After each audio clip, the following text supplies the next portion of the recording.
ప్రొద్దుటూరు నియోజకవర్గం మీటింగ్ భీమవరంలో పెట్టడం జరిగింది గల్లాంజనేయ గారి ఆధ్వర్యంలో. అదే మాదిరిగా ఈ రోజు పచ్చమట్ల ధర్మరాజు గారు ఆధ్వర్యంలో ఇవాళ రెండు పార్టీలు కలిసి వాళ్ళ మీటింగ్ పట్టుకున్నాం.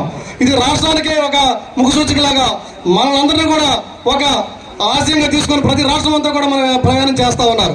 దయచేసి మనం నియోజకవర్గంలో ఏ అవకతవకలు ఉన్నప్పటికీ కూడా ఇదే ఎలక్షన్లను కాకుండా రానున్న స్థానిక సంస్థలను కూడా ఇద్దరు కూడా మంచి నిదానస్తులు, రాజకీయ శత్రుతులు, అన్నింటిలో కూడా సమన్వయ వ్యక్తులు ఇద్దరు కూడా.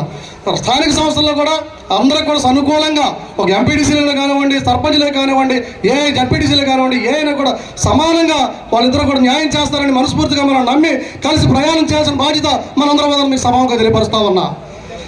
వైఎస్ జగన్మోహన్ రెడ్డి గారు 4.5 సంవత్సరాలు ఇవాళ బీసీలు చేసిన అన్యాయం ప్రజల్లో పట్టుకెళ్ళాలా. ఆయన ఆ రోజు ఎన్టీ రామారావు గారు బీసీ రిజర్వేషన్ 23% తీసుకొస్తే దాన్ని చంద్రబాబు నాయుడు గారు పార్లమెంట్లో 33% తీసుకెళ్ళాం.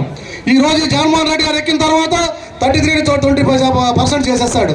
16,827 పోస్టులు సర్పంచ్లే కానివ్వండి, జడ్పీటీసీలే కానివ్వండి, ఎంపీటీసీలే కానివ్వండి, ఇవాళ పోస్టులు కోల్పోయామంటే ఇవాళ జగన్మోహన్ రెడ్డి చేసిన అన్యాయం అని మీకు తెలియపరుస్తా ఉన్నా. అది జనాల్లో తీసుకెళ్లాలా. ఆ రోజు చంద్రబాబు నాయుడు గారు చెప్పారు ప్రతి ఇంటికి గ్యాస్ బండ్లు ఫ్రీ అన్నారు, అది జనాల్లో పట్టుకెళ్ళాలా. ఆడపడుచుల జిల్లాలో ఎక్కడ తిన్నా బస్ ఫ్రీ అన్నారు, జనాల్లో పట్టుకెళ్ళాలా. ఇంటింటికి కొలాయి అన్నారు, జనాల్లో పట్టుకెళ్ళాలా. అలాగే